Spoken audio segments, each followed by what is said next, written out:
You don't look like what you're called to be, but you still are. When they lined up for battle, they didn't call her name. But when the war was over, she was the only name that mattered. They thought Mulan was out of place, but she was right on time. She wasn't just breaking rules, she was also breaking the mold. Let's talk about it. Point 1, God let her be rejected so that he could reveal the warrior. The movie starts with dishonor. She was trying to bring her family pride, but the matchmaker humiliated her. She didn't fit the mold of what they expected a worthy woman to look like.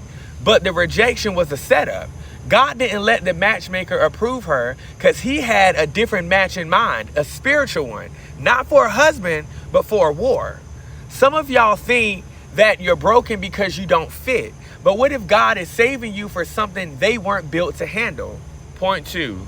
The Holy Spirit showed up as Mushu. Let's talk about it. The ancestors didn't even want Mushu to go. He wasn't qualified. But heaven will use what they don't pick to push who God called. Y'all catching that? Mulan didn't go alone. She went with presence. Mushu didn't fight for her, but he stayed with her. He spoke to her when she was unsure. He encouraged her when she was hiding, and he stood by her when she got exposed. That's how the Holy Spirit moves. He may not stop the battle, but he'll never leave your side in it. Point 3, when the sword dropped, the Spirit stepped in. When the avalanche hit and her secret came out, they left her for dead.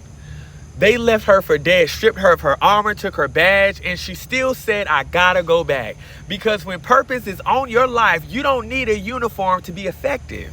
You need courage and conviction. And she walked back into the palace, not with position, but with evidence. She had already won the war, y'all. They just didn't know it yet. And when the emperor bowed, can we talk about that? That wasn't just honor. That was heaven saying, I told you. Here's the part that gets me. They thought her quiet spirit disqualified her, but it made her dangerous. They didn't fight for her recognition. She fought for revelation. She knew who she was, even when nobody else did. She didn't meet the standard. They had to meet the sword.